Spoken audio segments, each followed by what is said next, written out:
Yo nací y me crié en Nueva York, en el área de Washington Heights. Y a los 15 años yo me escapé ¿Se escapó de la escuela? de casa. Mucha violencia. Habían gangas, habían pistolas, habían cuchillos, habían bates. Y yo dije, esto no es para mí. Entonces ya habían asesinado a Kennedy. Yo lo llamé a él para que supiera que yo estaba vivo, porque ya había pasado más de un mes y no había regresado. Y él dice, vente para atrás, que te necesito. Y no, papi, yo no voy a volver. No, pues yo voy para allá, te voy a amarrar y te voy a traer para atrás. Con solo pensar las consecuencias que íbamos a enfrentar si hacíamos algo malo, de la pela y el regaño de papi, no lo hacíamos. Claro está, la mejor manera de uno aprender un idioma es buscarse una novia que sepa el idioma. Así que yo, después de año y medio de universidad, decidí entrar al servicio militar. Yo fui paramédico en helicóptero. Cuando yo entré en la Guardia Costanera, al año, ellos me estacionaron en Puerto Rico, lo cual me encantó. Pero para trabajar con el Navy. Les recomiendo que sigan sus sueños y que no dejen que otras personas los desvíen de lo que ustedes realmente quieran hacer, siempre y cuando sea algo bueno.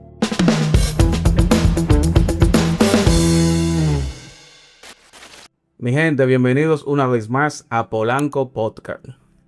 En el día de hoy tenemos una entrevista muy diferente, pero muy buena. Aquí vamos a hablar de cultura, de música y de cómo una isla se unió a través de la música y de la cultura. Pero antes de eso, vamos a hablar con una persona que es un amigo, pero más que un amigo, ya es parte de la familia. Y vamos a conocer su historia, su vida y cómo era su niñez en el tiempo de antes, que era muy diferente al tiempo de hoy. Él es puertorriqueño y es, como lo dije, parte ya de la familia. Y aquí está con nosotros mi gran amigo y parte de la familia, Luis Miranda. Bienvenido a Polanco Podcast. Gracias, Gregory, gracias por la invitación y gracias a tu público que te escucha por recibirme en su puerta. Realmente para mí es un privilegio tenerlo aquí porque yo lo conocía a usted, pero no sabía esa gran historia que usted tenía. Sí, eso sucede mucho. Precisamente en estos días conocí a una persona así en la calle y da la casualidad que yo tenía una copia de mi libro en el carro y se lo ofrecí y se sorprendió que no sabían no tenían ni idea que yo era un escritor, un autor. Pero sucede mucho. Vamos a hablar desde el principio para ir escalando poco a poco. ¿De dónde usted es? ¿Dónde nació? ¿A qué barrio perteneció o pertenece? Dígame, hablen un poquito de eso. Sí, yo nací y me crié en Nueva York, en el área de Washington Heights, que hoy es puro dominicano. Pero cuando yo vivía allí, eso eran judíos y italianos. Había una familia dominicana en el edificio mío. Pero hoy eso es por Santo Domingo parte 2, como sabe mucha gente. Pues yo me crié en ese sector de Nueva York. Mis padres emigraron a Nueva York de Puerto Rico en los años 40, finales de 40. Así que todos los hijos de ellos nacimos en Nueva York. Todos mis hermanos, la única que nació en Puerto Rico fue mi hermana, que es la menor. Y allí pues fui a la escuela y a los 15 años yo me escapé ¿Se escapó de la escuela? de casa. Ah, de casa, ok. Sí, yo dije, ya no aguanto más Nueva York. Nueva York era mucha violencia. Habían gangas, habían pistolas, habían cuchillos, habían bates. Y yo dije, esto no es para mí. Entonces ya habían asesinado a Kennedy, asesinado a Martin Luther King. Para que la persona tenga una idea, más o menos, ¿de qué año estamos hablando? Yo me fui en agosto del 68. Ok. Pero previo a eso, como en ese año antes de yo tomar esa decisión, fue que mataron a Kennedy en el 63. El hermano, a Martin Luther King, a varias personas influyentes. Por lo menos tuvieron una gran influencia en mí. Y eso fue en la década de los 60. En el 68 ya yo había decidido, yo me voy. Entonces... Hice de los Estados Unidos. Hice de Estados Unidos, de Nueva York. Ok. Entonces, pues llegué a casa, a Puerto Rico, gracias a un hermano mayor mío, que ya estaba en la universidad. Papi confiaba mucho en él. Y digo, pues está bien. Así que yo me fui como con semi-permiso, pero realmente pues yo lo considero un capi. Llegué a Puerto Rico y allí yo no sabía mucho español. ¿A qué parte de Puerto Rico usted llegó? Llegué a Carolina, llegué al aeropuerto de San Juan, crucé la avenida y ahí me quedé por varios años. Ok. Fui a la escuela, yo no sabía español, yo sabía cocinar algo, pero no mucho. Y alquilé una casa. Entonces el viejo mío me llamó un día, yo lo llamé a él para que supiera que yo estaba vivo, porque ya había pasado más de un mes y no había regresado. Ok. Y él dice, vente para atrás, que te necesito. Y no, papi, yo no voy a volver. No, pues yo voy para allá, te voy a amarrar y te voy a traer para atrás. Y después tú ven, tú amárrame, pero yo no voy. Y yo no le hablaba así a papi.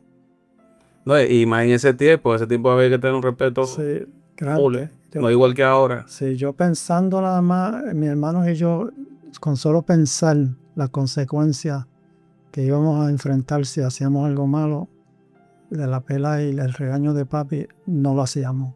Ay, ay, ay. Pero pues él vino a buscarme y me encontró en un puesto de gasolina arreglando llantas vacías, matriculado en la escuela en 9º grado y con una casa alquila. Se levantó y se fue en el próximo vuelo. Porque bueno, va por buen camino, ¿verdad? Porque si está estudiando, está trabajando, va por buen camino. Especialmente la parte trabajando. Él no podía ver a alguien sin hacer nada. Y entonces ahí, pues poco a poco fui aprendiendo español.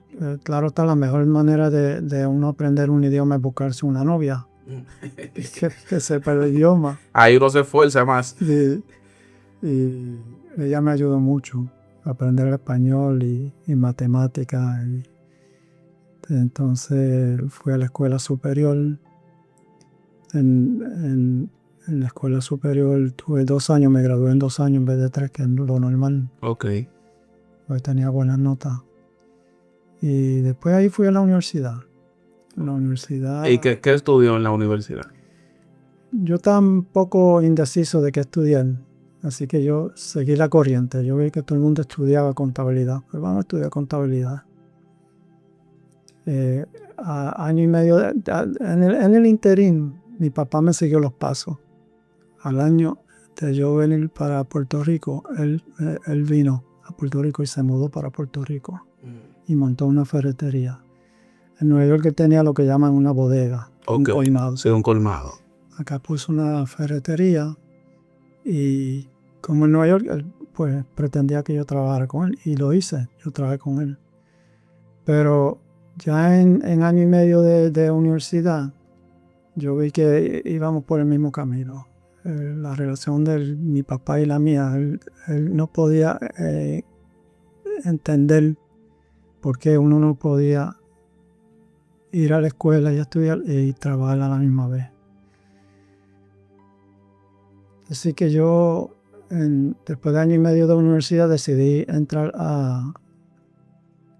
al servicio militar. Ok. En ese tiempo, o sea, ¿era obligatorio hacer servicio militar o era algo voluntario? No, era obligatorio, pero yo adelantándome a la situación, porque la guerra de Vietnam estaba a todo ender, decidí entrar de voluntario y no esperar que me llevaran. Pues si me llevaban obligatorio, me llevaban con el Army. Y yo no quería ir al Army, porque todos los del Army iban para Vietnam. Tenían que ir para la guerra. Sí. Ya en la Guardia Costanera nosotros nos dedicamos más a las costas de Estados Unidos, a salvar vidas, gente que está en barcos que estén en la deriva. Como los marinos, ¿verdad? Sí. Y yo fui paramédico en helicóptero. Que vamos a mostrar unas cuantas fotos Sí. de ese momento también, cuando usted era paramédico. Seguro. Otra razón por la cual yo entré, porque el viejo mío me dijo que él no me iba a pagar los estudios. Y después yo voy a buscar que me los pague. Y ahí entré a la Guardia Costanera. Me encantó la Guardia Costanera. Aprendí mucho, hice muchas cosas interesantes. Lo bueno del servicio militar es que ellos te dan responsabilidades al día 1. O sea, ellos no te dan Una vez tú con un adiestramiento, al día siguiente tú tienes que hacer ese trabajo a plenitud. No bajo la supervisión de nadie, tú eres capaz de hacer lo que te enseñaron. Y estuve 5 años y cuando salí, volví a caer en la garra del viejo mío. Estuve en la universidad, que era el propósito mío, porque al entrar el viejo mío decirme que no me iba a pagar por el estudio, yo voy a conseguir que me los pague. Y ese era el servicio militar, parte de los beneficios. Cuando uno saliera, era que te pagaban los estudios. Okay. Así que hice eso, precisamente. Pero ya entonces, ya la tecnología de computadora, en el interín de esos 5 años que estuve en la Guardia Costanera, ya las computadoras estaban comenzando a coger auge. Y fue como una revolución industrial, por ponerlo de esa manera. Y así que estudié computadora, aunque yo, como estudié medicina con la Guardia Costanera, yo apliqué para la escuela de odontología. Yo quería ser dentista y me aceptaron. Pero el viejo mío interrumpiendo mis caminos. Siempre estaba ahí. Sí. Al acecho estaba. Él se enfermó y tuvo que ir a operarse. Y yo me tuve que hacer cargo del negocio de él. Ok. De la ferretería. De la ferretería. Tuve como 2 años en esa encomienda para que él se mejorara. Cuando él mejoró y agarró la rienda de la ferretería, le digo, pues vete a estudiar. Ya la dinámica había cambiado. Ya mis hijas habían crecido, ya estaban en la escuela, ya yo tenía que aportar más al diario vivir de mis hijas. Mi esposa trabajaba, pero no era lo suficiente. Así que yo conseguí trabajo con una línea aérea bien grande en aquel entonces, Eastern Airlines, que en aquel entonces, en el 73, pagaban $18 la hora, que es un montón de dinero comparado con hoy. Pero ahora mismo hay muchísimo dinero, justo ahora. Sí, entonces, pues trabajé con ellos de 9 de la noche a 9 de la mañana. Para ahí, agarrar guagua pública para ir a la universidad, estudiar, coger clases hasta la 1 y a la 1 coger guagua pública para llegar a casa, dormir un rato, comer y volver a trabajar. Y volver al trabajo. Esa era mi vida por 3 meses, hasta que ya yo no podía más, parecía un zombie. Y dejé Eastern Airlines y me dediqué a los estudios y un trabajito part-time con el viejo mío, siempre el viejo mío. Inclusive una parte interesante de mi vida militar, cuando yo entré en la Guardia Costanera, al año, ellos me estacionaron en Puerto Rico, lo cual me encantó, pero para trabajar con el Navy. Con el Navy tuve 3 años, por eso yo siempre digo que yo serví con el Navy y serví con la Guardia Costanera. Pues fue una experiencia con ambos y bien bonita, aprendí mucho. Yo a las 9 de la mañana, de 7 a 9 de la mañana, yo hacía más que hacer el hombre típico en la calle, porque hacía tantas cosas, eran bien interesantes las misiones en helicóptero. De hecho, yo creo que yo tengo una grabación ahí de mi primera... ¿La primera misión? Sí, Okay. lo puedo mostrar. ¿Hay algún rescate que siempre le llegue a la mente? ¿Algún rescate que usted tuvo allá mientras estuvo en el Army?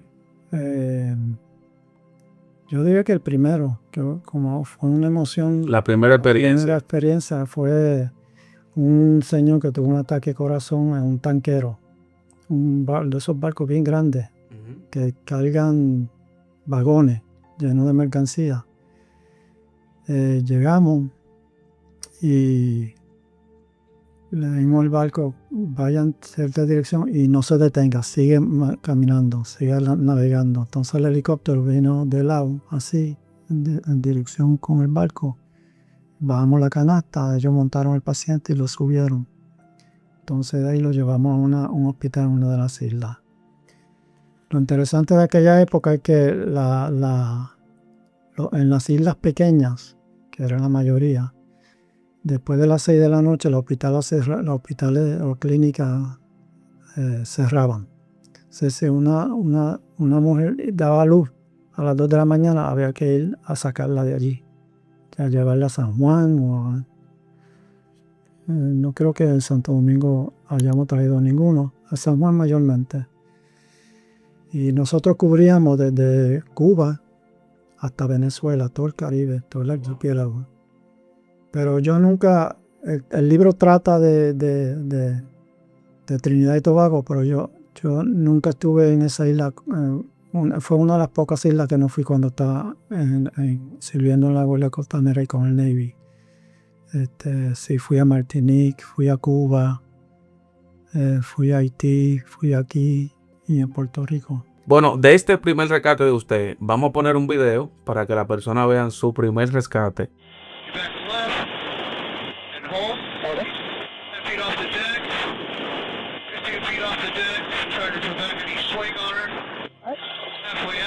I'll just hold here if you're good with that. Yes, sir. Looks good. 20 feet below. 15 feet below. 10 feet below. 5 feet. Trying to get her swing correct. And getting her aligned. Better watch this fight me. Getting her at the rail. Sector standby. At the rail. Bring her up to the door. Move her in.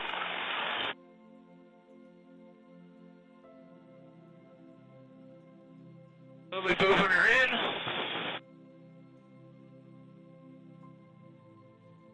Alright. I am lowering her into the cabin. Roger.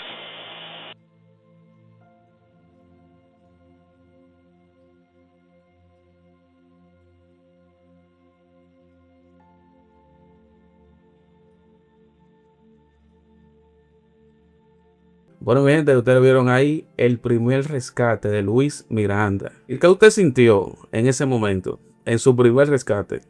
Bueno, emociones mixtas. Fue una emoción por mi primer rescate en un helicóptero, que es bien una aventura. Cada vez que uno sale en un helicóptero, un rescate, es una aventura distinta. Pero a la misma vez, mucha incertidumbre. ¿Lo haré bien? ¿Se me morirá el paciente? ¿Qué va a pasar? ¿No? Y supongo que el paciente quedó todo bien, ¿verdad? Sí. Quedó todo bien. Era mi primer paciente en helicóptero, en la aventura esa, yendo a otro país también. Y era un griego.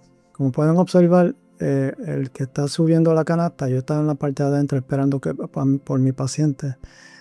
El que va subiendo la canasta, él va diciendo paso por paso lo que está sucediendo a medida que la canasta va subiendo, para que el capitán y todos los demás de la tripulación. Para que esté coordinado, que es algo muy importante, que no puede haber falla, de que él le dio para adelante y que ustedes le dieron para atrás. O sea, tiene que hacer toda una coordinación. Sí, que si la canasta se viró, que si está a 3 pies de la apertura del helicóptero, etc. Era griego. Yo empecé a hablar el español. Ponía cara en blanco. Hablé en inglés, puso cara en blanco. Le hablé en señas porque mi hermana es sordamuda y yo conozco hablar en señas un poco. Cara en blanco, sí, respeté el ¿Y qué idioma que habla este hombre? Para poner el oxígeno, ¿qué más se puede hacer aquí?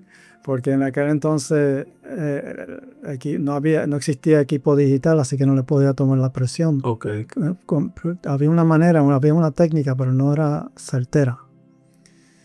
Así que una vez entraron al paciente al helicóptero y le hice los diagnósticos, vi que estaba estable.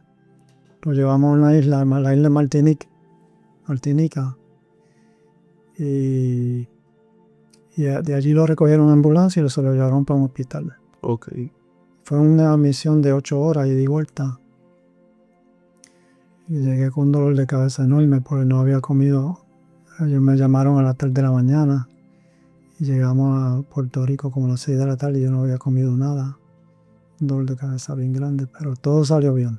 Ok, cuando ustedes estaban haciendo ese servicio, ¿ustedes estaban, por ejemplo, en una estación y cuando había una misión lo llamaban? ¿O ustedes estaban volando alrededor y cualquier cosa lo llamaban y ustedes llegaban? ¿O ustedes estaban estacionados en un lugar? No, eran 3 helicópteros estacionados en un hangar en el pueblo de Aguadilla, que da en el extremo oeste de Puerto Rico. Si tú subes un poquito, se ve la República en distancia.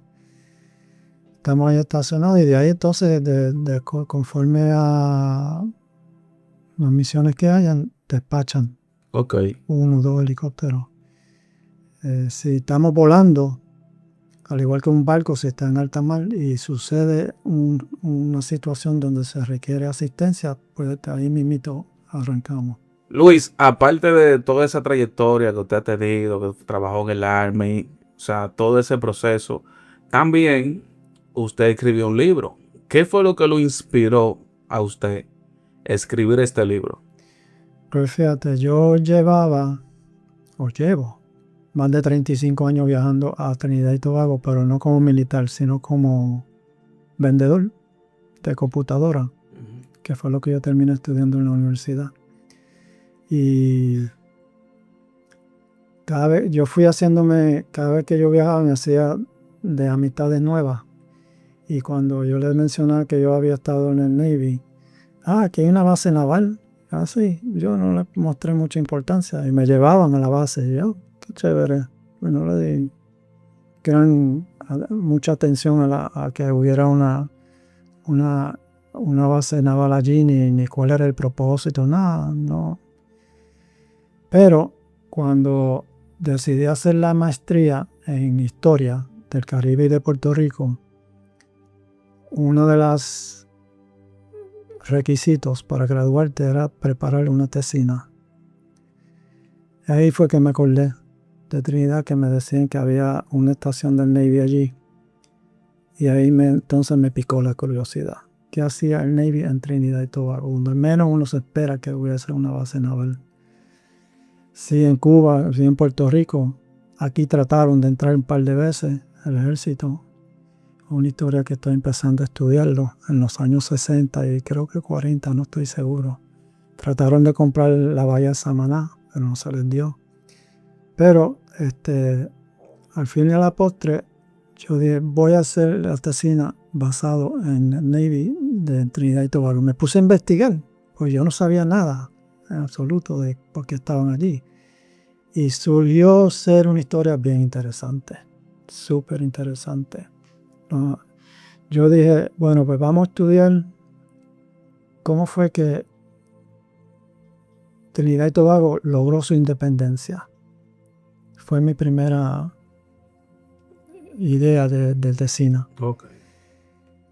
Pero a medida que yo iba escribiendo, la historia me iba llevando en otra dirección. Se iba desviando. Se iba desviando. Es como un niño. Tú puedes parir un niño y criarlo, pero ellos toman su rumbo.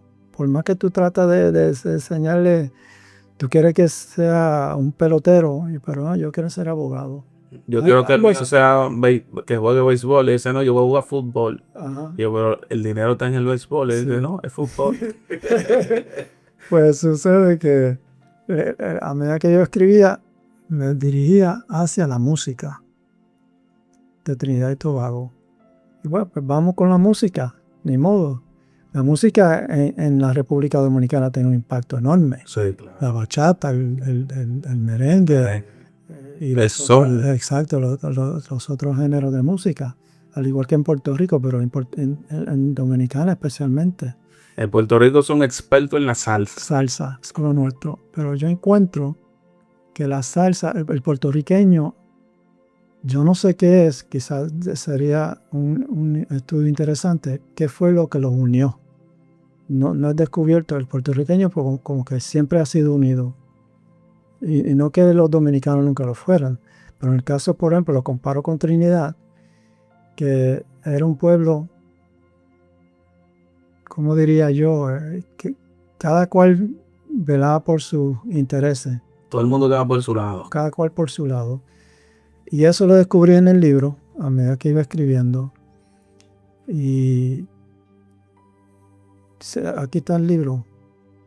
El título está en inglés, pero dice Arma de selección, el impacto que tuvo la Marina de Estados Unidos sobre la identidad cultural nacional de Trinidad y Tobago.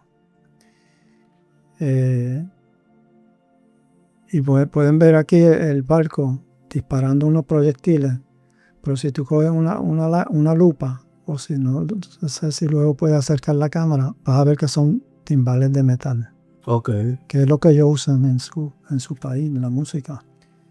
¿Qué usted fue investigando y viendo que se tuvo que desviar para la música? Resulta que había una batalla a 4.500 millas de distancia que no tenía nada que ver con Trinidad. Pero fue una batalla en la playa de Dunkerque, en Francia, donde los alemanes tenían pillado a los ejércitos franceses, bélgicos y holandeses. Los tenían pillado con sus espaldas hacia la playa. Y los alemanes venían avanzando. Esto iba a ser una masacre. Y lo que me motivó tomar ese rumbo fue que en esa batalla el primer ministro del Reino Unido, Winston Churchill, le estaba pidiendo a Roosevelt, presidente de Estados Unidos, que le suministrara barcos, porque la Fuerza Aérea de Alemania estaba bombardeando los barcos salían y pum, venían y los bombardeaban, salía otro, pum, los bombardeaban, estaban careciendo de barcos. Entonces, en esa batalla había más de 300 hombres en la playa y había muchos muertos, no había manera de sacarlo. Y no es que Roosevelt no lo quería ayudar, pero el Congreso lo tenía pillado. Si él le vendía o le daba de alguna manera los barcos a Trinidad, a Inglaterra, al Reino Unido, iba a estar violando la ley. Así que él se ingenió prestarle barcos a Canadá, y Canadá por su parte se los dio a Inglaterra. Claro, porque si no se lo podía vender, pues no se lo presto. Se lo prestó a Canadá y Canadá, tú con ellos lo que tú quieras. Entonces ahí fue que llega el primer barco del Navy a Trinidad, a la bahía de Ese es este barco que está acá. Este barco, precisamente. Y cuando la gente despertaron por la mañana a tomar su café, le abrieron la ventana para respirar el aire fresco de la mañana, ven este barco en la bahía. ¿Y de dónde salió?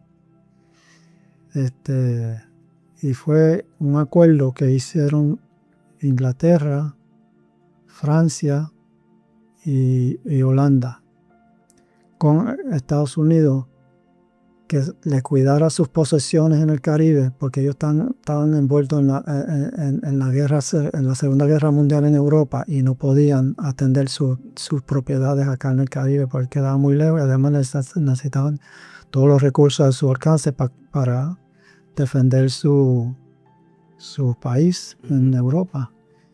Entonces Roosevelt dijo que estaba bien, porque ya los barcos, los submarinos alemanes ya estaban dando vueltas en el Caribe. Y igual que los japoneses estaban dando vueltas por el canal de Panamá. Vamos a ir mostrando unas cuantas imágenes de la que usted tiene. Sí, aquí está la portada del libro. Aquí la portada de atrás da detalles sobre la batalla en la playa de Dunkerque en Francia, que da comienzo a la historia que yo describo. Aquí hay varias cartas que me han enviado diferentes entidades. Aquí en esta carta me escribió el director de la Biblioteca del Congreso de Estados Unidos, diciendo que lo incluyeron como parte de su colección historiográfica del Caribe. O sea que si usted llama o le escribe a la Biblioteca del Congreso y pide información de la historia del Caribe, mi libro va a ser uno de ellos. Está incluido. Sí. Aquí la presidenta de Trinidad y Tobago me está dando las gracias por la historia que escribí sobre su país. Aquí el almirante de 4 estrellas del Navy, dándome las gracias por haber escrito sobre el Navy y su participación en Trinidad y Tobago. Y entonces, en esta imagen, ¿qué sucede? Como yo estaba explicando ahorita, En la batalla de Dunkerque, el primer ministro del Reino Unido, Winston Churchill, le pedía ayuda a Roosevelt, que le cuidara sus posesiones acá en el Caribe, más pedía barcos. Entonces, a pesar de que el Roosevelt le dijo, que a mí se me ingenia esta idea. Yo te voy a dar los barcos y yo te voy a cuidar las islas. Yo te voy a cuidar tus islas aquí, pero tú me tienes que dar un contrato de 99 años. De yo poder quedarme en Trinidad y Tobago y las demás islas tuyas por un periodo de 99 años. Ellos dijeron que sí. Entonces ahí fue que llegó el barco, que está en la portada a la bahía de Trinidad y Tobago. Entonces, en esta foto, imagen, lo que se aprecia es, él le pidió a la junta militar, a los almirantes y a los generales, que crearan un plan de ataque, de cómo contrarrestar la influencia alemana en el Caribe, cómo sacarlo del Caribe y cómo defender el Caribe. Cuando hacen la presentación, Roosevelt se levanta, va a la pizarra y dice, ok, lo aprueba. En la misma pizarra él da la autorización, escribe, ok. ¿Esa es la imagen que se ve ahí? Sí. Ok. Lo escribe da la casualidad sobre el istmo de Panamá, que ellos acaban de construir el canal de Panamá. OK, Army/Navy, y pone las iniciales de él. ¿Qué sucede? Viene Army, cae sobre Panamá, y Navy cae sobre el Mar Caribe. Ahí el Navy se aprovechó el Mar Caribe es nuestro. Y ahí fue que, como de ahí para adelante, la influencia del Navy sobre el Caribe ha sido siempre bien, bien grande. Esta es la batalla de Dunkerque. A pesar del sal para afuera, como decimos en Puerto Rico, no sé si usan esa Sí, así lo decimos. Y entra para adentro. A pesar del sal para afuera que se formó en aquella playa, la vida de cada uno estaba en riesgo. Ellos hicieron la fila india a montarse en los barcos. Fíjate que ahí no hay revolución. Este es vamos a llamarlo un puente, donde se montaron los hombres para montarse a los barcos, pero siempre un orden. Y no solamente porque sean militares. Yo estaba en Nueva York, que es una ciudad revolcosa, y tuve la gente en Finlandia para montarse en la guagua. Sí, claro. Y la escalera eléctrica, cada quien organizado. El que va rápido de un lado, el que va más lento del otro lado. En Puerto Rico no, en Puerto Rico todo el mundo se amontó. Aquí también es así. El que cruce primero. Sí.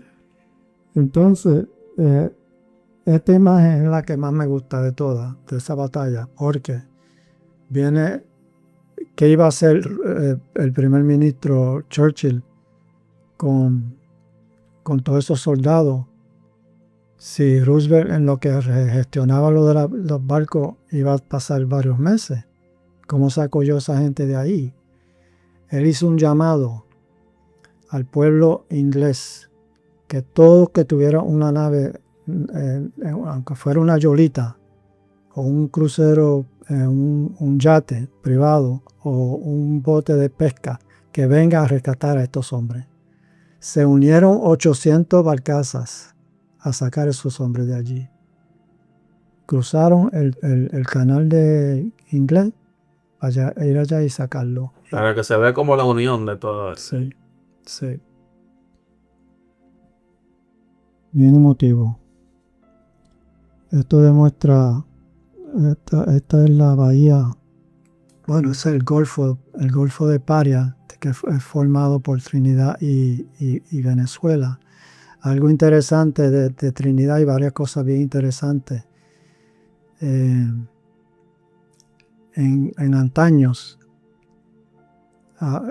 Trinidad estaba conectado con Venezuela. Había físicamente conectados. Así que Trinidad es la única isla caribeña que demuestra fauna y flora caribeña y suramericana. Tú ves animales y árboles que no son típicos del Caribe. Otra cosa que impacta Venezuela sobre Trinidad hoy día es el río Orinoco, que es un río enorme de grande, cuando se va acercando a la costa, empieza a formar varios tributarios, se divide y se forman como 8 o 10 ríos diferentes y trae todo ese lodo de los montes y lo trae al mar. Ese lodo llega casi hasta Puerto Rico.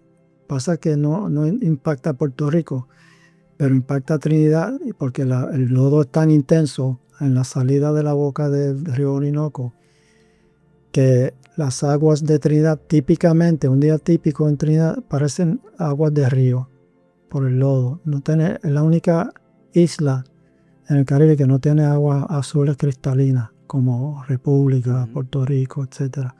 Hay días que se ve claro porque el lodo está más calmado. Sí. Aquí lo que demuestra es hay mucho matrimonio mixto, de razas mixtas. Aquí hay una india con un chino.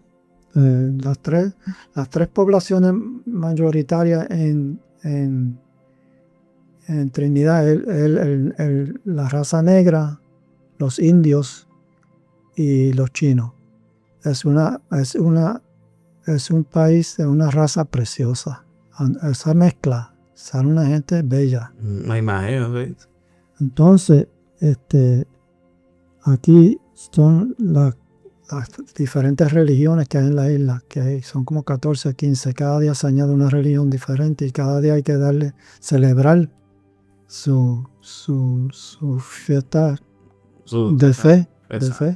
Sí, porque cada cultura tiene su religión y como eran muchas culturas, sí, tienen cada una su religión. Que para la Segunda Guerra Mundial, cuando llegó el Navy, notó que cada cultura y cada religión tiraba para su lado. No había una unión como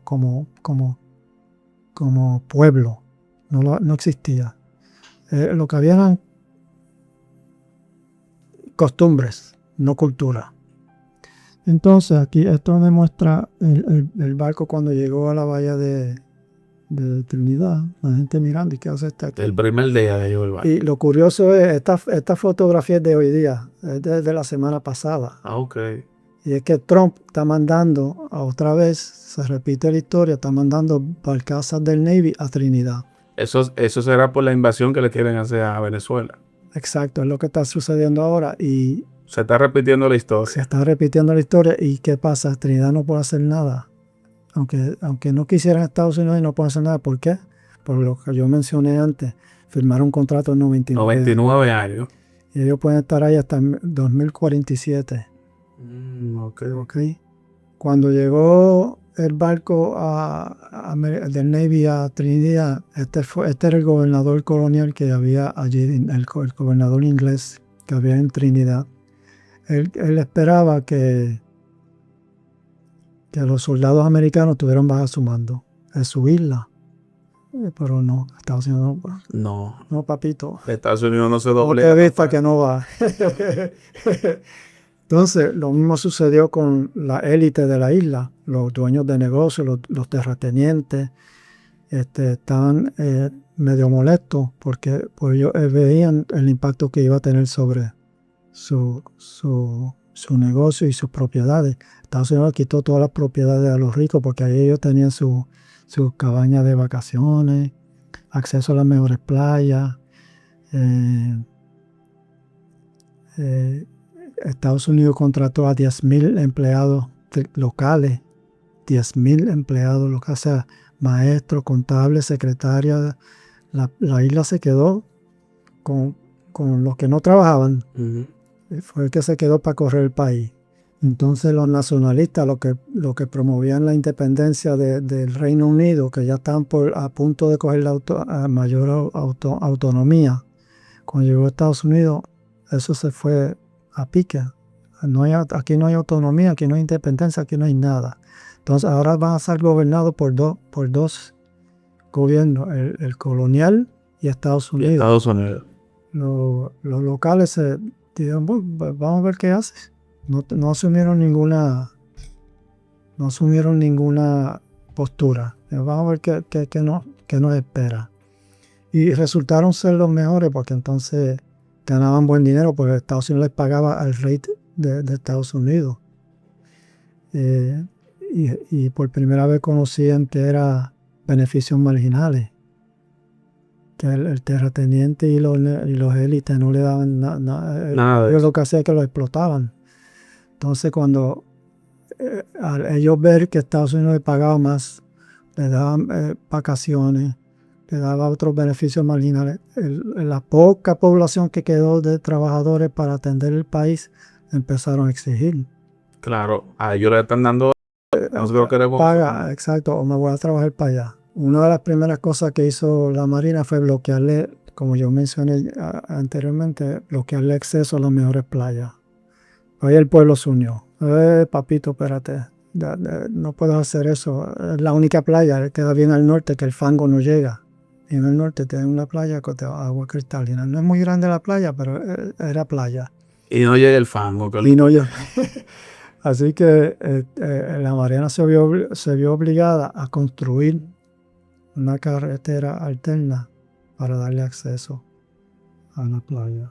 Así que le quedó en manos de lo que quedó de la élite y los nacionalistas y el gobernador, junto con la poca población que quedó, especialmente los que no trabajaban, para echar el país hacia adelante. Usted me estaba contando cómo fue que ellos descubrieron un instrumento que eso hizo como que se unieran más y que hoy en día todavía lo siguen utilizando. Sí, bien interesante. Eso, le voy a mostrar otra imagen que tengo aquí.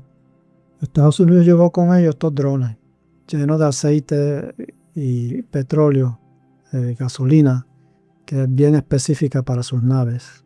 Y llevaron drones como este. Entonces, a medida que ellos iban usando, vaciando los drones, los descartaban. Entonces vino la gente. En Puerto Rico pasó lo mismo. No sé aquí, pero yo me imagino que aquí tal vez que pasó también, pero en todas las islas del Caribe, casi todas, ellos iban dejando estos drones a medida que lo iban usando. En Puerto Rico lo usábamos de zafacón, mayormente. El trinitense lo usaba de barbecue, de horno, le dio diferentes usos. Eso es como un tanque, ¿verdad? Un tanque. Sí, un dron de 55 galones de metal. Ujú. Entonces, a medida que ellos lo descartaban, cogían sus cantazos, pues lo tiraban al descuido. Y venía la población, le enderezaban los cantazos y se lo llevaban. Hasta que un día vino un muchacho joven de algunos 18 años, bien diestro en la música. Y al él empezar a enderezar los cantazos, se dio cuenta que emitía diferentes tonalidades de música. Bueno, ahí podemos ver una de las imágenes, ya que donde hicieron uno de esos timbales. Sí. Lo interesante de este timbal, de este instrumento musical, es que fue el único instrumento descubierto en el siglo XX y hecho de desperdicios tóxicos, desperdicios industriales tóxicos. O sea, no fue elaborado con madera, ni con una intención de diseño, no. Esto fue un accidente y de desperdicio Sí, industrial. porque los instrumentos se hacen con unas dimensiones, algo específico para que tenga la tonalidad. Aquí no, aquí fue algo que no se realizó para eso, pero lo descubrieron. Entonces, lo que sucede es que inicialmente el instrumento se usó por barriadas, por gangas. Entonces, tú del pueblo, de la ganga tal, no puedes usar la música mía, porque cada cual desarrollaba su música. Si se copiaban, había pelea.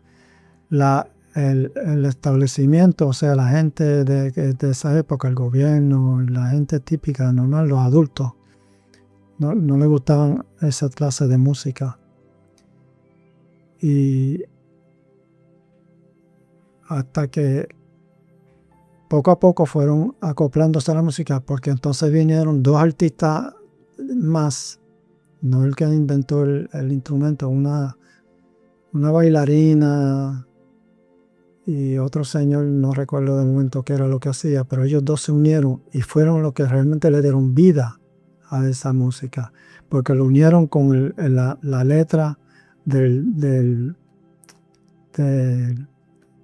la letra del calipso. Bueno, este timbal va con la música del calipso. ¿Y qué es el calipso? El calipso es el periódico del país, del pueblo. A través del calipso ellos